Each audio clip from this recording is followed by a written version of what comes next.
على من لا نبي بعده وعلى آله وأصحابه الذين أوفوا عهدا أما بعد فأعوذ بالله من الشيطان الرجيم بسم الله الرحمن الرحيم اهدنا الصراط المستقيم وقال النبي صلى الله عليه وسلم في معنى الحديث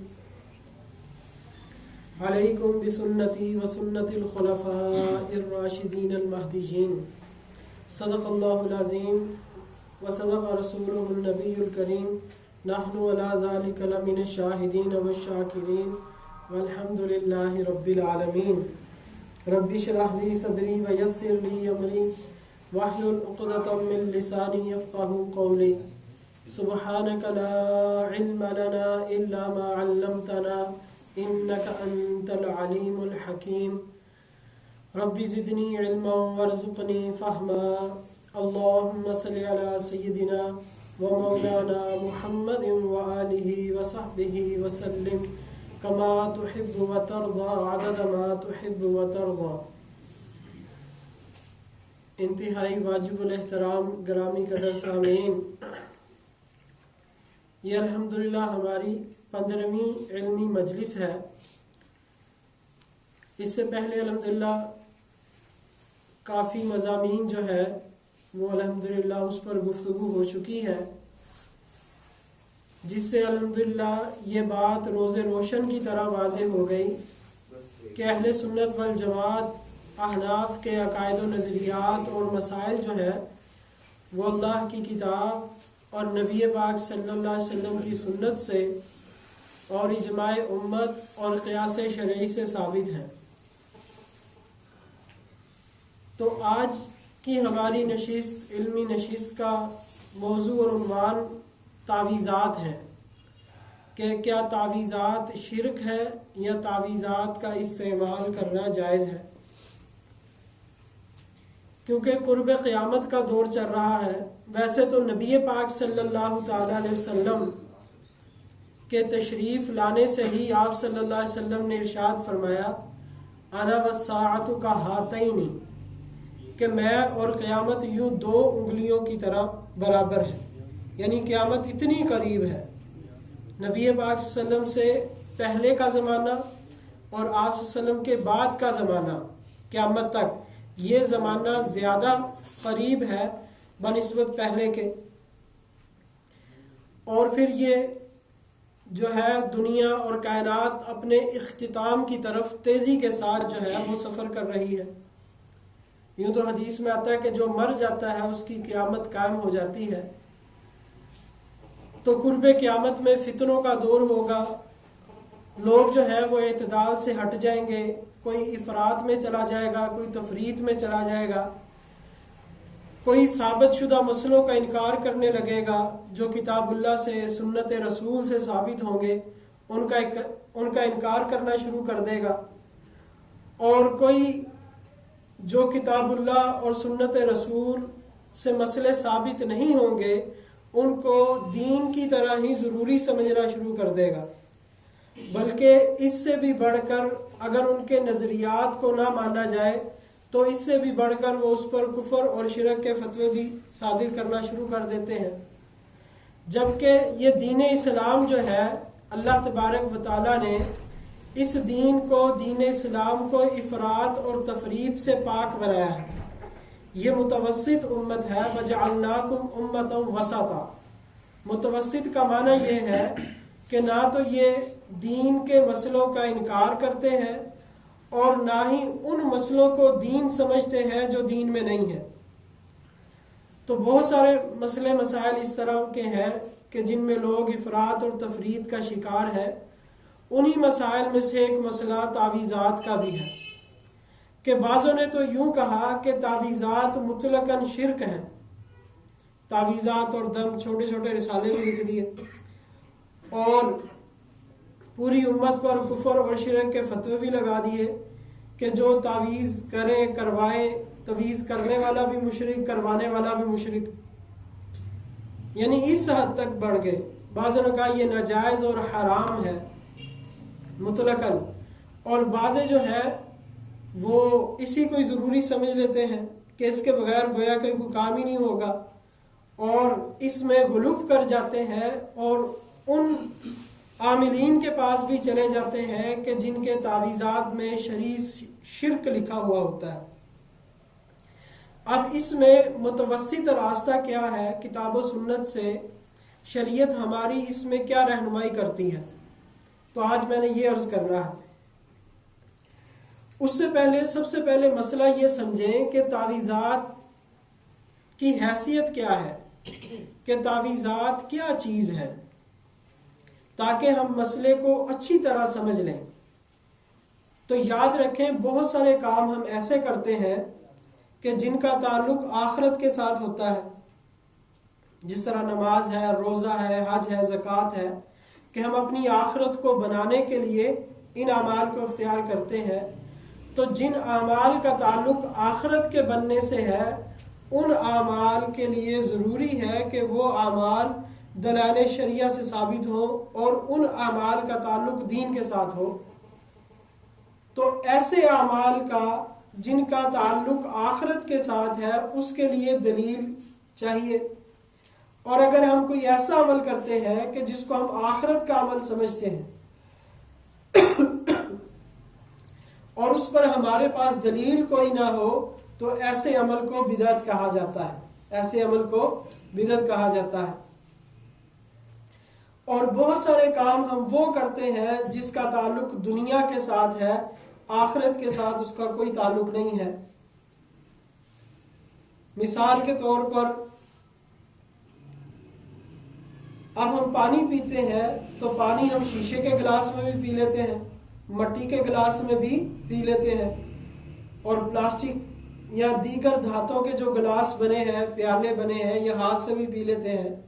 تو اس کا آخرت سے کوئی تعلق نہیں ہے، ابھی تم نے شیشے کے گلاس میں کیوں پیا؟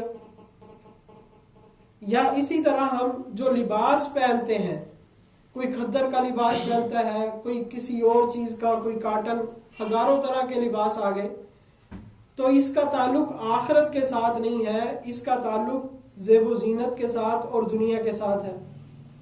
کوئی بندہ بیمار ہو جائے تو کوئی حکمت کے پاس چلا جاتا ہے، کوئی ایلوپیتھک، کوئی ہومیوپیتھک۔ اب وہ جو ادویات دیتے ہیں کہ بھئی آپ نے یہ ادویات کھانی ہے، تو کیا ہم اس کے لیے دلیل کا مطالبہ کر سکتے ہیں کہ بھی ڈسپرین کی گولی ہے، اس کے لیے کیا دلیل ہے؟ کس حدیث میں آیا کہ جب سر درد ہو تو اس کے لیے یہ دوائی کھانی ہے، جب بخار ہو تو اس کے لیے یہ، اور جب درد ہو تو اس کے لیے یہ سیرپ پینا ہے؟ تو اب اس کے لیے ہم دلیل کا مطالبہ نہیں کرتے کہ بھئی ایک دنیاوی طریقہ علاج ہے، ایک دنیاوی کام ہے، تو اس کے لیے دلیل کی ضرورت نہیں ہوتی۔ اتنی بات سمجھ میں آ گئی کہ جو مسئلہ دینی ہو اس کے لیے دلیل کی ضرورت ہے، وہ 4 دلیلوں میں کسی ایک دلیل سے ثابت ہونا ضروری ہے، وہ چاہے کتاب اللہ سے ثابت ہو، سنت رسول سے ثابت ہو، اجماع امت سے ثابت ہو، یا قیاس شرعی سے ثابت ہو۔ وہ دینی مسئلہ ان 4 دلیلوں میں سے کسی ایک دلیل سے ثابت ہونا ضروری ہے۔ لیکن دنیاوی مسئلہ جو ہے اس کے لیے یہ مسئلہ نہیں ہے کہ وہ کسی دلیل سے ثابت ہو، اس کے لیے بس اتنا کافی ہے کہ یہ شریعت کے خلاف نہ ہو، کہ یہ شریعت کے خلاف نہ ہو۔ ہر علاقے کا لباس اپنا ہے، لباس پہنے، اپنے بدن کو چھپائیں، زیب و زینت کے لیے پہنے، یہ شریعت نے اجازت دی ہے۔ لیکن لباس میں کوئی ایسی جب چیز شامل ہو جائے کہ جو شریعت کے خلاف ہو، پھر شریعت کہے گی کہ ایسا لباس منع ہے۔ مثال کے طور پر اتنا باریک لباس پہن لیا ہے کہ جسم صحیح طرح چھپتا نہیں ہے، تو پھر ایسا لباس کیونکہ شریعت کے خلاف ہو جائے گا تو اب یہ منع ہوگا۔ یا ایسا لباس اختیار کر لیا ہے کہ جس کے ذریعے کفار کے شعار کی مشابہت ہو رہی ہے، تو اب اس وجہ سے یہ لباس بھی منع ہو جائے گا۔ اسی طرح دنیاوی معاملات میں، اسی طرح ادویات استعمال کرنا، علاج کروانا، حکمت سے ہو، ایلوپیتھک سے ہو، یا کسی چیز سے بھی ہو، اگر اس سے علاج کروایا جائے تو ٹھیک ہے۔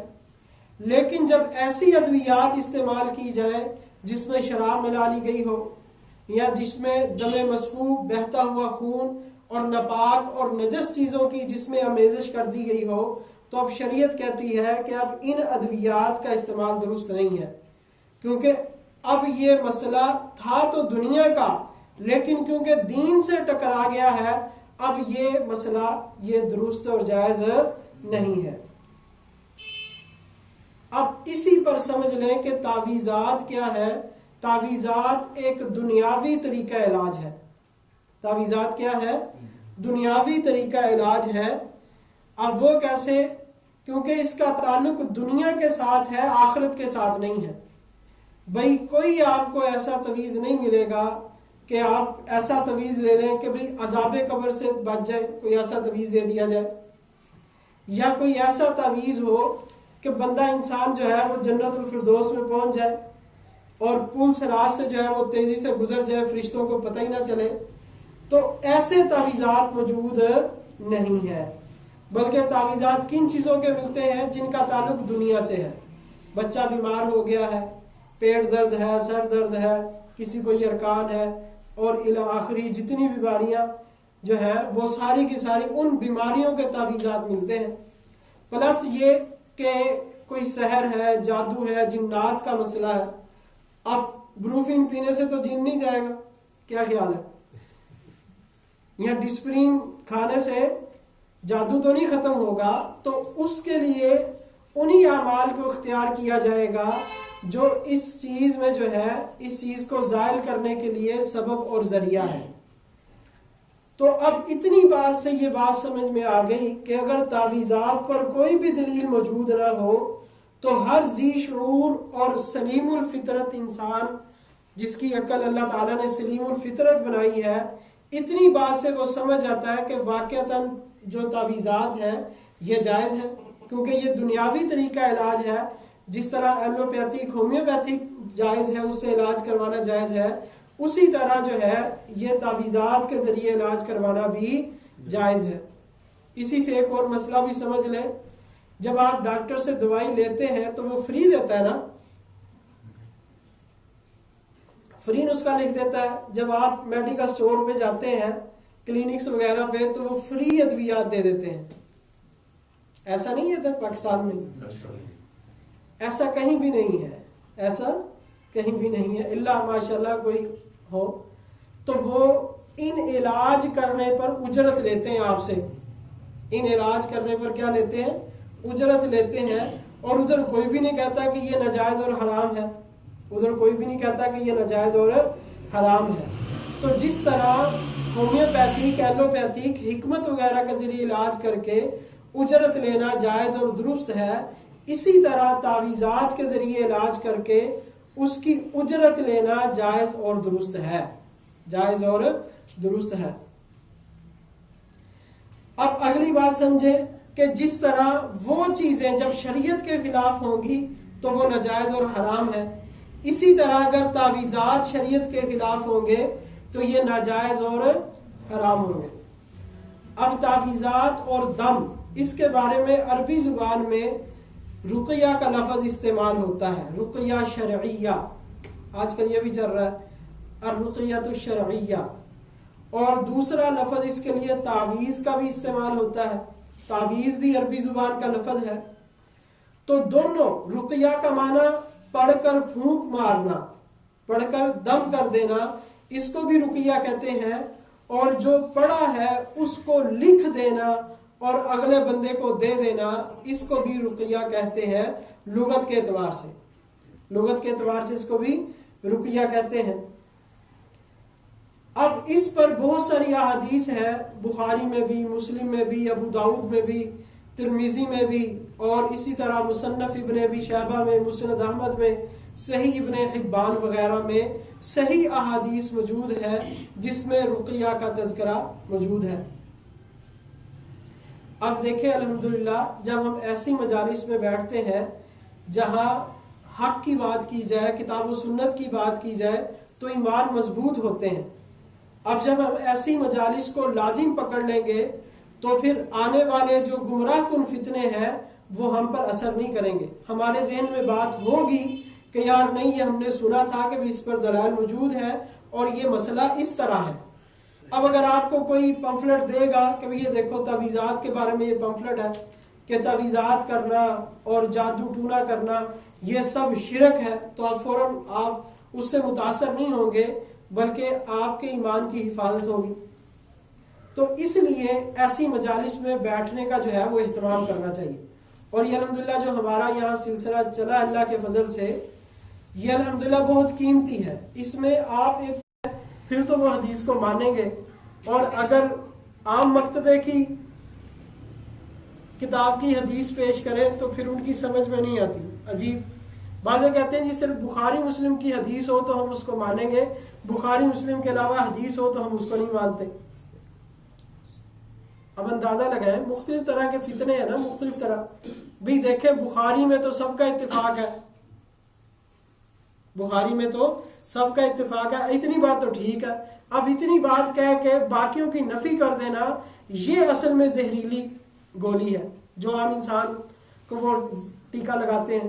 اور عام انسان جو ہے وہ کہتا ہے نہیں یار بخاری اور مسلم کی حدیث سنا. اب بعض لوگ ہمیں یہ کہتے ہیں کہ اس کی کوئی دلیل ہے تو آپ ہمیں بخاری اور مسلم سے پیش کر دیں.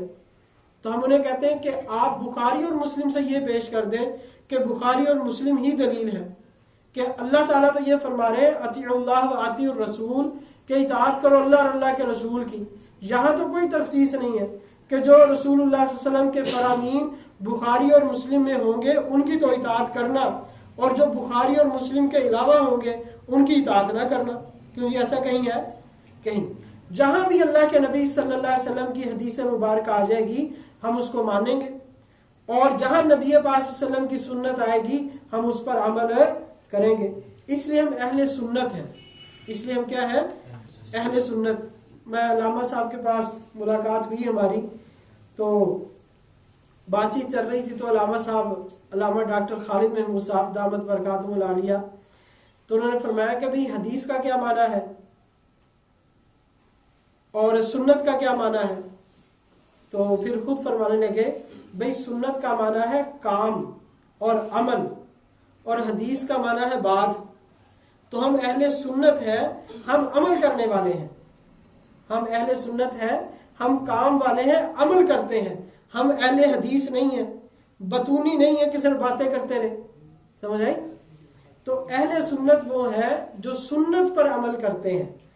تو اس میں عرض کرتا ہوں، یہ صحیح مسلم میں حدیث پاک میں آتا ہے، حضرت عائشہ رضی اللہ تعالی عنہا فرماتی ہیں فقالت رخص رسول اللہ صلی اللہ علیہ وسلم لأہل بیت من الانصار فی الرقیہ، کہ نبی پاک صلی اللہ تعالی علیہ وسلم نے اہل بیت انصار کو رقیہ کی اجازت دی تھی. رقیہ میں دونوں چیزیں آتی ہیں کہ دم کر دیا جائے یا وہ جو دم کرنا ہے اس کو لکھ کر دے دیا جائے. یہ دونوں چیزیں رقیہ میں شامل ہیں.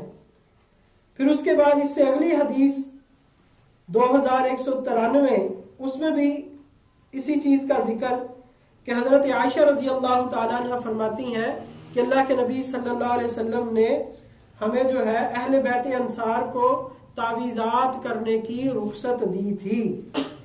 پھر اسی طرح آگے امام نووی رحمہ اللہ نے باب قائم کیا، باب استحباب الرقیہ من العین والنملۃ والحمۃ والنظرۃ، کہ رقیہ کرنا مستحب ہے. رقیہ کرنا مستحب ہے. کسی کو نظر لگ جائے، کسی کو پھنسی پھوڑے پھنسی نکل آئے، اس کے لیے بخار ہو یا نظر بد لگ جائے تو اس کے لیے رقیہ کرنا یہ مستحب ہے. اور رقیہ میں دونوں چیزیں، یہ بات یاد رکھنی ہے کہ اس میں تعویذ لکھا ہوا بھی اس میں شامل ہے اور پڑھ کر دم کر دینا، دونوں چیزیں اس میں شامل ہیں. حضرت عائشہ رضی اللہ تعالیٰ عنہ سے روایت ہے 2195 حدیث نمبر، ان رسول اللہ صلی اللہ علیہ وسلم کان یأمرها ان تسترقی من العین، کہ نبی پاک صلی اللہ تعالیٰ علیہ وسلم نے ان کو حکم دیا کہ وہ جب کسی کو نظر بد لگ جائے تو اس میں تعویذ کر دیا کرے. اس میں کیا کر دیا کرے؟ تعویذ کر دیا کرے، رقیہ کر دیا کرے. بعض لوگوں کو یہ معنی ہضم نہیں ہوگا نا کہ تعویذ، جو تعویذ کو شرک کہتے ہیں وہ کہیں گے تعویذ کس کا معنی ہے؟ تو تعویذ جو ہے نا، یہ رقیہ کا معنی کیا ہے؟ تعویذ ہے۔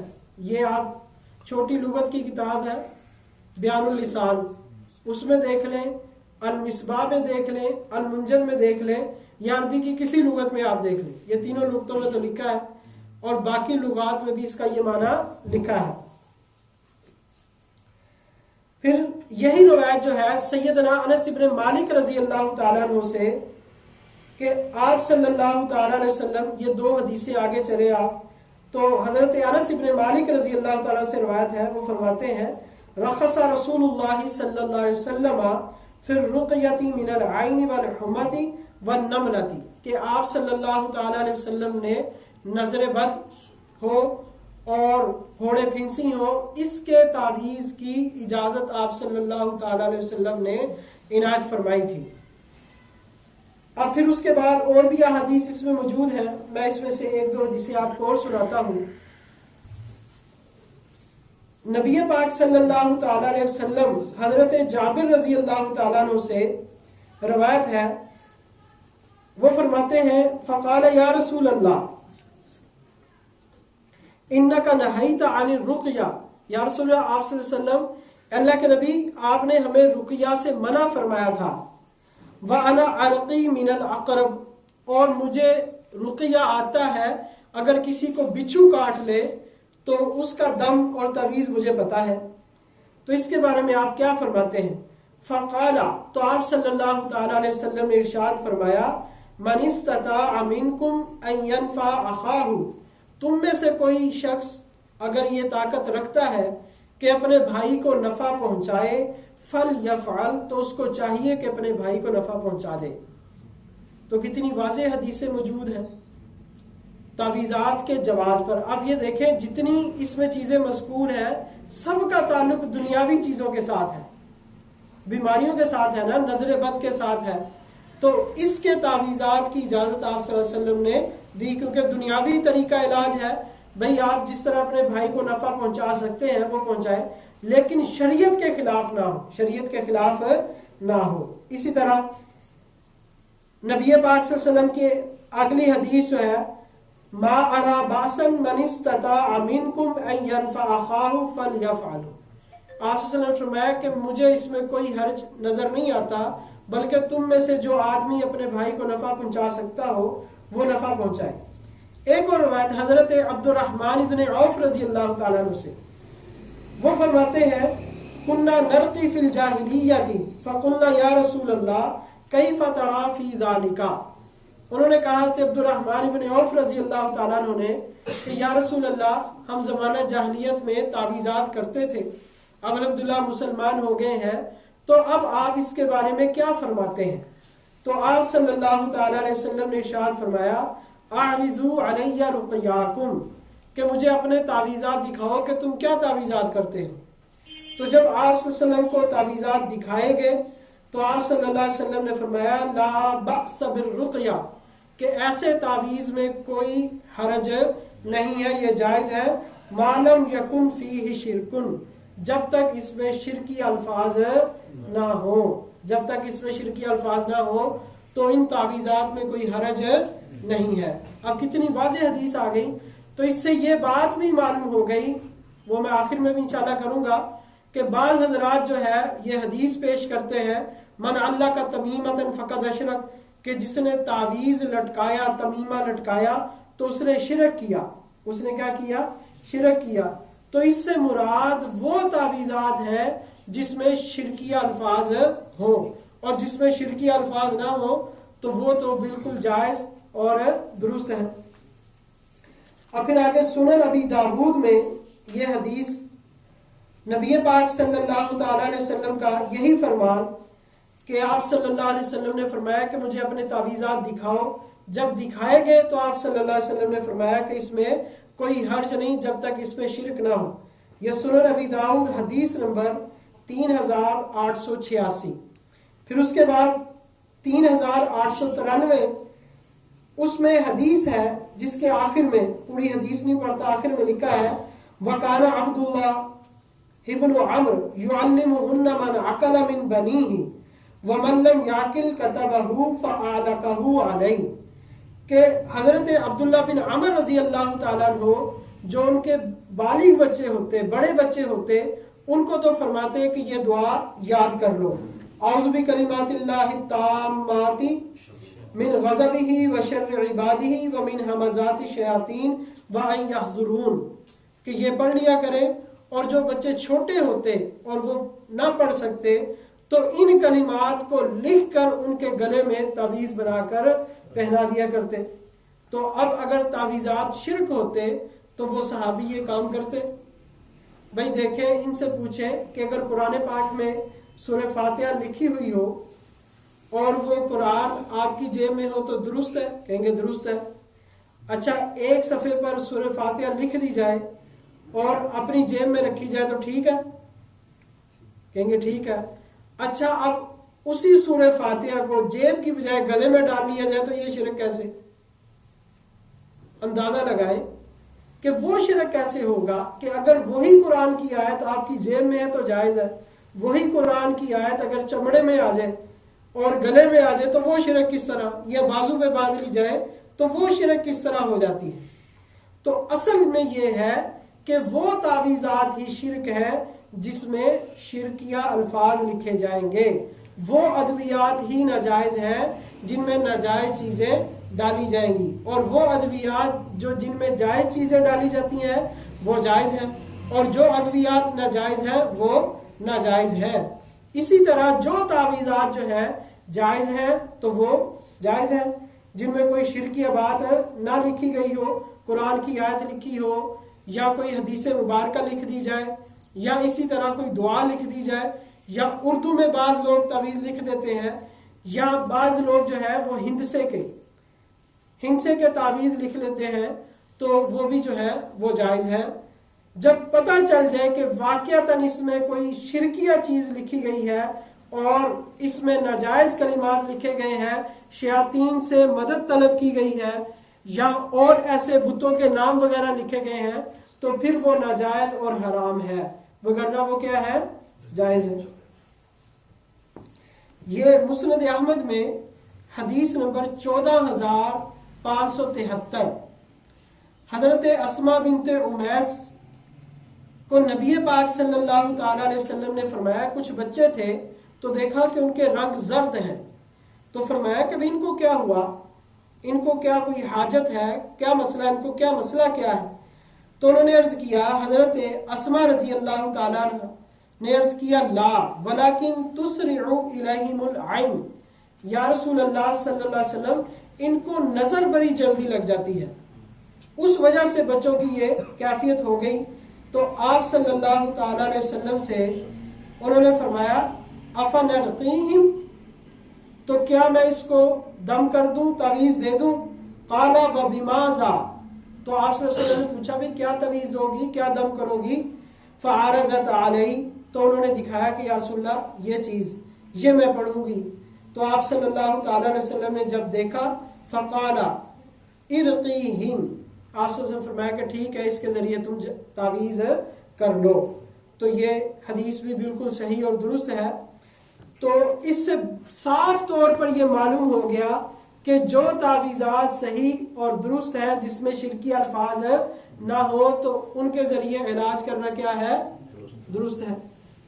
اب یہ دیکھیں، مصنف ابن ابی شیبہ، یہ امام بخاری رحمہ اللہ کے استاذ ہیں، انہوں نے یہ جلد 5 ہے، انہوں نے یہاں بہت سارے ابواب قائم کیے ہیں. باب فی الرخصۃ فی القرآن یکتب لمن یسقاہ، انہوں نے باب قائم کیا کہ اگر کسی کو تعویذ لکھ دیا جائے، قرآنی تعویذ، اور اس کو پینے کے لیے دے دیا جائے تو یہ جائز ہے، اس کی گنجائش موجود ہے. پھر انہوں نے ایک حدیث پاک نقل کی حضرت عبداللہ بن عباس رضی اللہ تعالیٰ عنہ سے. آپ دیکھیں جو عاملین حضرات ہیں وہ بعض تعویذ پہننے کے لیے دیتے ہیں، بعض پینے کے لیے بھی دے دیتے ہیں، ٹھیک ہے نا. تو یہ تمام طریقہ کار جو ہے یہ احادیث مبارکہ سے ثابت ہے.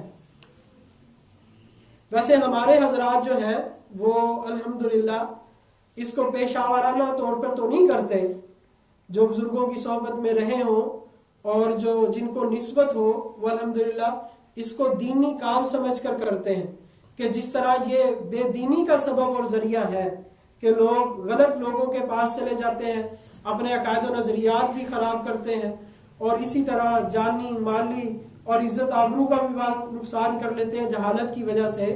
تو اس لیے ہمارے بزرگوں کی طرف سے اس کی اجازت ہے کہ بھئی اہل حق کی جانب سے بھی جو ہے وہ یہ کام ہو، دینی نقطہ نظر سے، دینی نقطہ نظر سے لوگوں کے عقائد کی اصلاح ہو، اعمال کی اصلاح ہو، اور تاکہ جو ہے اس سے دینی نفع ہو. تو جو دینی نفع کو سامنے رکھ کر جو حضرات یہ کام کرتے ہیں تو الحمدللہ اس میں دینی فائدہ اور نفع بھی ہوتا ہے. لوگوں کی عقائد کی اصلاح ہو جاتی ہے، لوگ جڑتے ہیں، پھر انسان ان کو اپنے بیانات میں، پروگراموں میں، اپنی بزرگوں کی مجالس میں لے جاتا ہے، اس طرح ان کے عقائد و نظریات کی اصلاح ہو جاتی ہے. تو یہ بھی ایک سبب اور ذریعہ ہے. ہمارے حضرات الحمدللہ اس چیز کا بھی اہتمام. حضرت تھانوی رحمۃ اللہ علیہ ان کے ذاتی طور پر ان کا مزاج نہیں تھا یہ تعویذات وغیرہ کرنے کا، لیکن حضرت حاجی امداد اللہ مہاجر مکی رحمۃ اللہ علیہ نے فرمایا تھا کہ نہیں یہ تم کام کرو، کیونکہ لوگ دوسروں کے پاس جاتے ہیں، ان کے عقائد اور نظریات خراب ہوتے ہیں، اس لیے تم بھی یہ کام کرو. اس لیے حضرت جو ہے وہ یہ کام کرتے تھے، اور انہوں نے بہشتی زیور میں عملیات بھی لکھے ہیں اعمال قرآنی کے نام سے. علامہ انور شاہ کشمیری رحمۃ اللہ علیہ جو ہے ان کی کتاب بھی عملیات کی موجود ہے. لیکن ہر آدمی جو ہے وہ اس کو نہ کرے، خاص طور پر جو جادو اور جنات کا مسئلہ ہوتا ہے. ابھی ہمارے مسجد کے ایک ساتھی تھے تو وہ مجھے ملے، حضرت آپ یہی مسجد کے تو کہنے لگے کہ ہمارے ایک دوست کوئی بیمار ہوئے تو میں نے اس پر دم کیا تو اس پر حاضری ہو گئی. تم کہہ رہے مجھے نہیں پتا تھا کہ اس کا جنات کا مسئلہ، وہ بیچارہ طالب علم ہے، شاید شجاع الرحمان نام ہے شاید. تو وہ اب کہتا میں نے اس پر جب دم کیا تو میرا خود اپنا معاملہ بگڑ گیا، اور میرا جو ہے نا یہ جبڑا جو ہے نا وہ جگڑا گیا، اور سر درد کی کیفیت شروع ہو گئی. تو اس لیے جو جادو اور جنات کا مسئلہ ہو ان اعمال کو نہ کرے کتابوں سے پڑھ کے. عام اگر کوئی درد وغیرہ کے لیے یا کوئی اور چیز ہو اس کے لیے دم وغیرہ کر دے، لیکن اس طرح کا رسک نہ لے تو بہتر ہے. تو بہرحال یہ حضرت عبداللہ بن عباس رضی اللہ تعالیٰ عنہ سے ایک روایت ہے، انہوں نے فرمایا کہ اذا عسر علی المرأة ولدها، کہ اگر کسی عورت کو ولادت میں مشکل پیش آ رہی ہو تو اس کے لیے عمل یہ ہے فَيَكْتُبُ هَاتَيْنِ الْآيَتَيْنِ وَكَلِمَاتٍ فِي صَفْحَةٍ، تو وہ یہ آیتیں آگے لکھی ہوئی ہیں وہ اور کچھ کلمات ہیں وہ لکھ دے، اس کو پانی میں ڈال لے اور پھر وہ پانی اس کو پلایا جائے تو اللہ تبارک و تعالیٰ اس کے لیے آسانی فرمائیں گے. وہ آگے آیات وغیرہ لکھی ہوئی ہیں اسی مناسبت سے. كَأَنَّهُمْ يَوْمَ يَرَوْنَهَا لَمْ يَلْبَثُوا إِلَّا عَشِيَّةً أَوْ ضُحَاهَا. اس آیت کا مطلب یہ ہے کہ وہ جب قیامت کے دن کافر لوگ دیکھیں گے قیامت کو تو کہیں گے کہ ہم تو دنیا میں ایک دن، ایک صبح کی چند گھڑی یا شام کا چند لمحہ جو ہے دنیا میں ٹھہرے. تو اس آیت کی مناسبت کہ کم مدت ٹھہرنا، اس میں کم مدت ٹھہرنا پایا گیا، تو اس مناسبت سے طویل لکھ دیا گیا کہ اب جو بچہ قریب الولادت ہے وہ اب زیادہ عرصہ نہ ٹھہرے، وہ باہر تشریف لے آئے. تو بعض دفعہ آیتوں میں مناسبت کی وجہ سے بھی تعویذ لکھا جاتا ہے.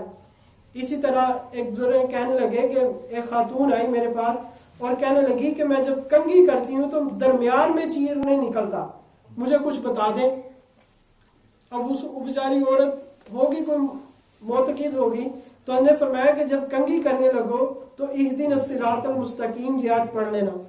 تو وہ کہتی کہ جب میں نے یہ آیت پڑھ کے کنگھی کرنا شروع کی تو درمیان میں سے میرا مانگ نکلنا شروع ہو گیا.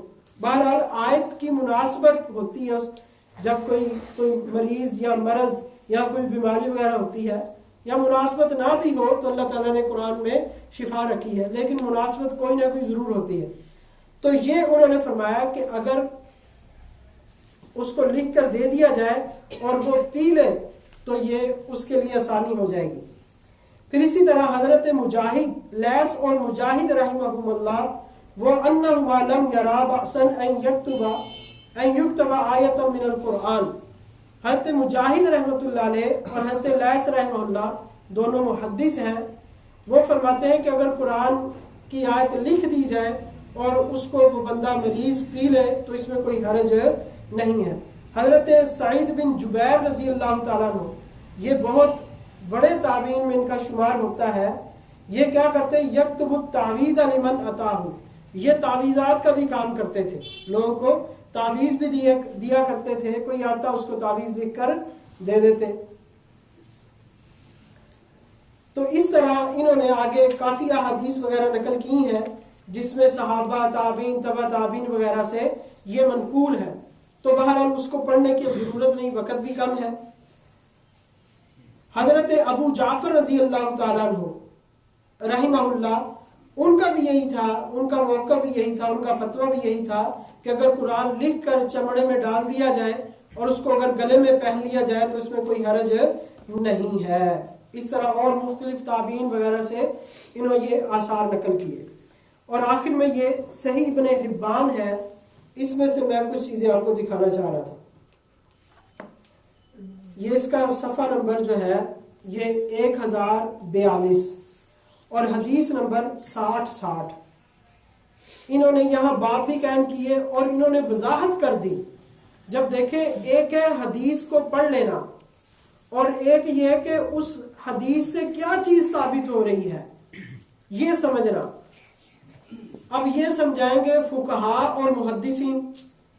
اب فقہاء اور محدثین نے ان احادیث کا کیا مطلب بیان کیا ہے کہ جن میں یہ آتا ہے کہ جو تعویذ پہنتا ہے تو وہ شرک کرتا ہے، ٹھیک ہے نا، یا اسی طرح کی دیگر احادیث وغیرہ جس میں تعویذات کی نفی کی گئی ہے، تو اس سے کیا مطلب ہے اور کیا مراد ہے۔ تو انہوں نے لکھا ہے ذکر الخبر عن تعلیق التمائم التي فيها الشرك باللہ جل وعلا، کہ وہ تعویذات پہننا منع ہے جس میں اللہ جل شانہ کے ساتھ شرک کیا جائے، اور اس کے تحت جو ہے وہ حدیث لے کر آئے من اللہ کا ودعتن فلا ودع اللہ لہ، من اللہ کا تمیمتن فلا اتم اللہ لہ، کہ جس نے کوئی تمیمہ پہنا تو اللہ تعالیٰ اس کے کام کو پورا نہ کرے، آپ صلی اللہ علیہ وسلم نے یہ فرمایا۔ تو اس سے مراد کیا ہے؟ اس سے مراد ما لم یکن فیہ شرکن، یہ فرمانے کہ جس میں شرک پایا جائے تو اس تعویذات کے بارے میں یہ احادیث موجود ہے، اور جن میں شرک نہ پایا جائے تو وہ تعویذات کیا ہے؟ جائز ہے۔ پھر آگے انہوں نے ایک اور باب قائم کیا کہ بھئی ذکر التغلیظ علی من قال بالرقیہ والتمائم متکلا علیہا، کہ ان لوگوں کی نفی کرنا اور ان پر مذمت بیان کرنا کہ جو لوگ یہ کہتے ہیں کہ تعویذات پہنے اور وہ تعویذات کو مؤثر بذات سمجھتے ہیں کہ تعویذ کے پہننے سے یہ مسئلہ حل ہوا، اور اللہ تعالیٰ کی ذات کو درمیان میں سے نکال دیتے ہیں، اللہ تعالیٰ کی ذات کو درمیان سے نکال دیتے ہیں۔ تو اس کے تحت یہ حدیث لے کر آئے کہ آپ صلی اللہ تعالیٰ علیہ وسلم نے ارشاد فرمایا کہ ان الرقیہ والتمائم والتولۃ شرکن، کہ رقیہ، تعویذ، دم وغیرہ اور محبت کا تعویذ کرنا یہ جو ہے یہ شرک ہے۔ تو یہ شرک کب ہوگا؟ جب اس کو مؤثر بذات سمجھے یا اس کے اندر جو ہے وہ شرکی الفاظ پائے جائے، اور یہ شرک تو ادویات میں بھی ہو جائے گا۔ اگر کوئی آدمی یہ کہے کہ یہ گولی ہی مجھے شفا دیتی ہے اور اللہ شفا نہیں دیتا، تو یہ گولی کا کھانا بھی شرک ہے، ٹیکا لگانا بھی شرک ہو گیا۔ تو یہ شرک کب بنے گا؟ جب اس میں شرکی الفاظ پائے جائیں یا اس کو مؤثر بذات سمجھا جائے۔ جب نہ اس کے اندر شرکیہ لفظ ہے اور نہ اس کے اوپر اعتماد کیا جا رہا ہے، بلکہ محض بطور دوا کے اس کو جو ہے وہ اختیار کیا جا رہا ہے، تو یہ جائز ہے۔ آپ صلی اللہ تعالیٰ علیہ وسلم سے پوچھا گیا یا رسول اللہ، ایک آدمی جو ہے وہ بیمار ہوا اور اس کو زخم لگ گیا، تو پوچھا گیا یا رسول اللہ ہم اس کے لیے علاج کروائیں، تو کیا طبیب اس کو کوئی نفع دے گا؟ جب اس کے لیے ہر چیز مقدر ہے تو تعویذ اس کو علاج سے، طبیب سے کوئی نفع ہوگا؟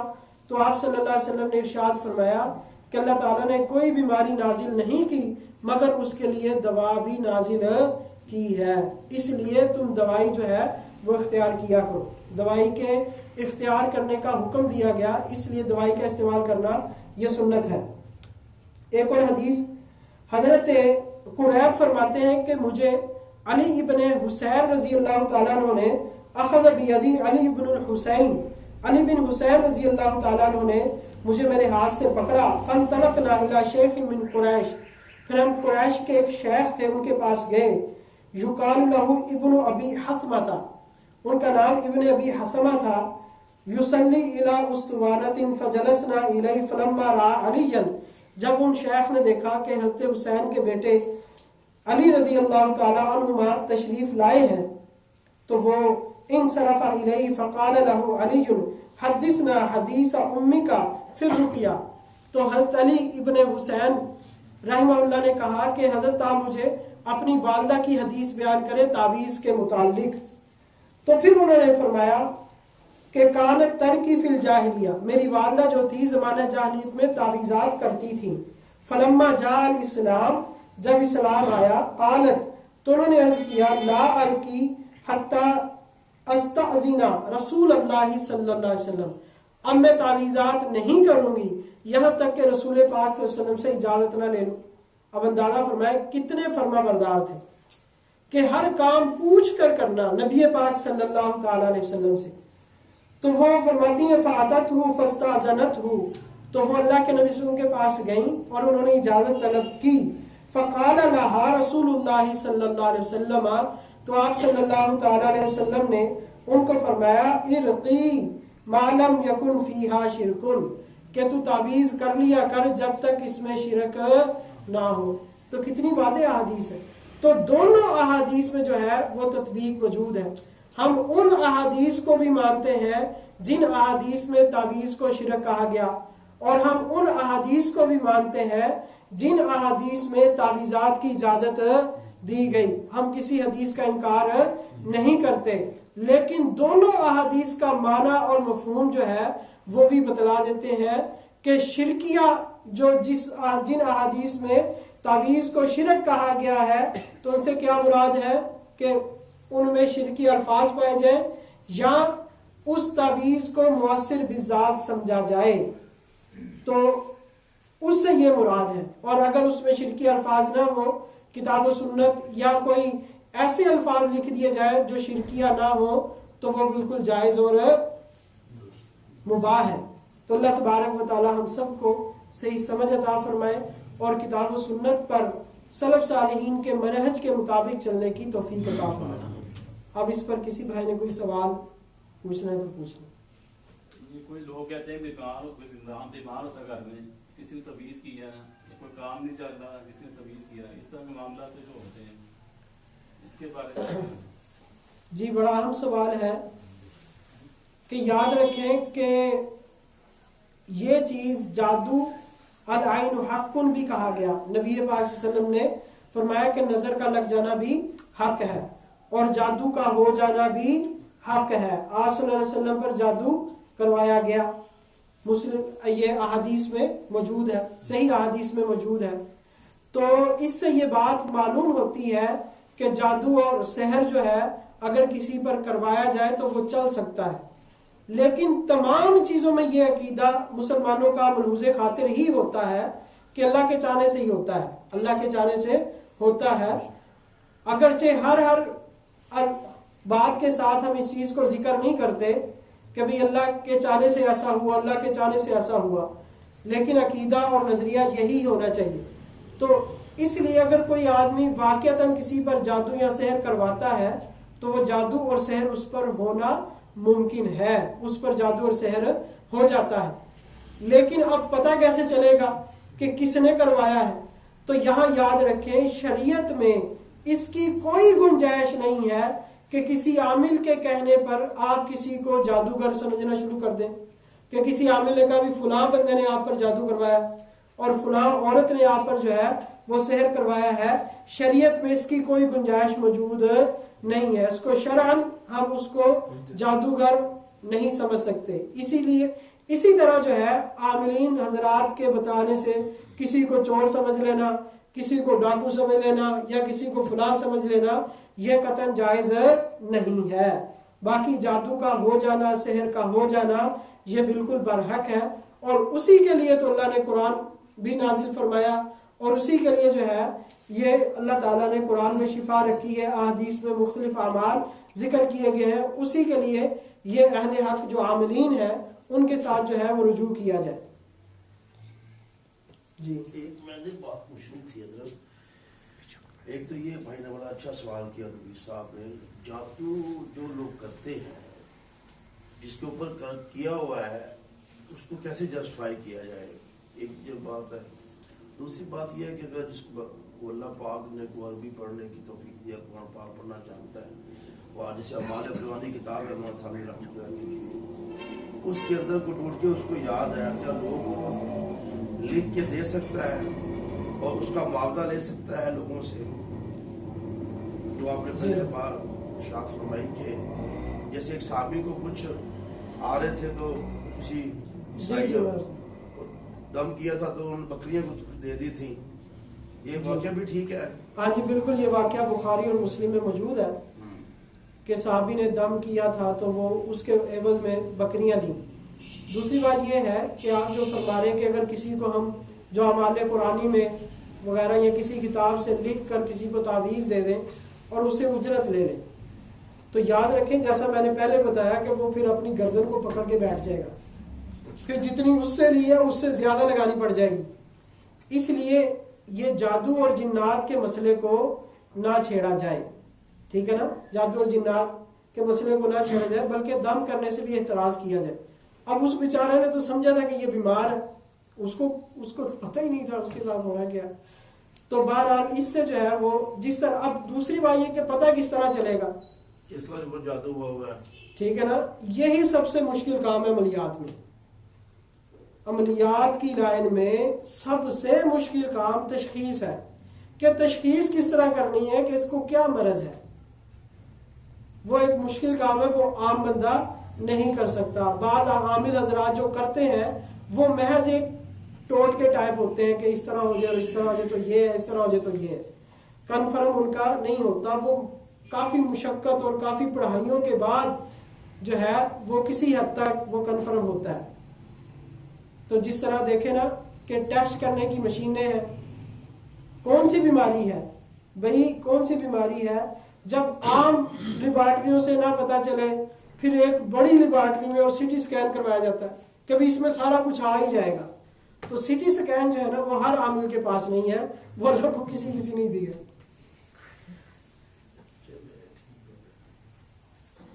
میرا سوال یہ ہے کہ اکثر یہ کہا جاتا ہے کہ جو ہے نا مطلب کہ بندش کروا دی کاروبار میں، تو اکثر یہ بھی کہتے ہیں کہ یار کوئی بندش نہیں کروانی، اگر ایسی ہی بندش کروانی تھی تو پھر بل گیٹ کے اوپر کیوں نہیں بندش ہوئی، کہ کسی مطلب وزیر اعظم کے اوپر بندش کروا کے اس سے بھی اتروایا جا سکتا ہے، یا یہ کہنا ہے کہ وہ بل گیٹ تو اوپر کا اوپر ہی جا رہا ہے، اس کی تو ترقی نہیں رک رہی، اس کی بھی کوئی بندش کروا سکتا ہے، یہ تو اہم ہی کہا جاتا ہے کہ جناب جی بندش کروایا۔ تو دوسری بات یہ ہے کہ اکثر یہ بھی کہا جاتا ہے کہ حدیثوں میں کہ نبی صلی اللہ علیہ وسلم کے اوپر بھی کسی نے جادو کروا دیا تھا، جی جی کیا یہ بات ٹھیک ہے؟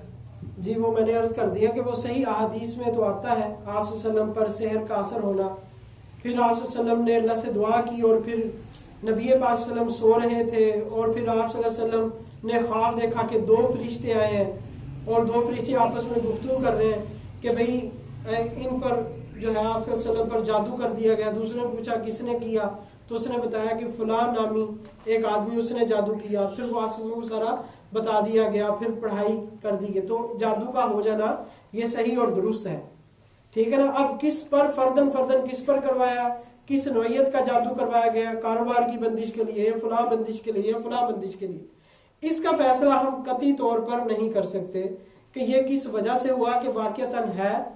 اس کا جو علاج ہے وہ عامل حضرات ہی کریں گے اور وہی اس کو دیکھ کر اس کے مطابق جو ہے وہ اس کا علاج کروائیں گے، وہ صحیح عامل کے پاس، صحیح العقیدہ عامل ہو ان کے پاس جو ہے وہ رجوع کیا جائے۔ لیکن اکثر یہ بھی کہتے ہیں کہ جو ہے نا مطلب کہ جیسے کسی نواز شریف کو، جیسے مطلب کوئی بھی آپ وزیر اعظم لگا لیں، میں ان کی بات نہیں کر رہا کہ ان کو کیوں نہیں اتروا دے بندش کروا کے، وہ ان کا پہلی ماشاءاللہ دماغ اس طرح چل رہا ہوتا ہے کہ ان کو کروانے کی ضرورت نہیں ہوتی۔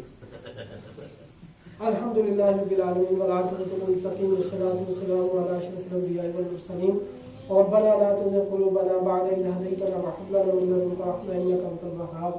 یا اللہ ہم سب کا آنا بیٹھنا سننا سنانا قبول و منظور فرما. یا اللہ اس میں جو کمی کوتاہی اپنے فضل سے معاف فرما. یا اللہ ہم سب کی تمام عالم اسلام کی اور تمام انسانوں کی ہدایت کا سبب اور ذریعہ بنا. یا اللہ جو بیمار ہیں ان کو صحت کاملہ عاجلہ عطا فرما. یا اللہ جو مقروض ہیں قرضوں سے خلاصی عطا فرما. یا اللہ جو پریشان حال ہیں ان کی پریشانی کو دور فرما. یا اللہ تیرے محبوب صلی اللہ علیہ وسلم نے جو خیر اور بھلائی کی دعائیں مانگی ہیں وہ تمام خیر اور بھلائی ہم سب کو پوری امت مسلمہ کو عطا فرما. اور جن شرور سے آپ صلی اللہ علیہ وسلم نے پناہ مانگی ہے ہم سب کو پوری امت مسلمہ کو محفوظ فرما. ربنا تقبل منا انك انت السميع العليم وتب علينا انك انت التواب الرحيم. صلی اللہ علی النبی الکریم وعلى آلہ وصحبہ وامته اجمعین برحمتک یا ارحم الراحمین. تمام حضرات جو ہے وہ کھانا کھا کر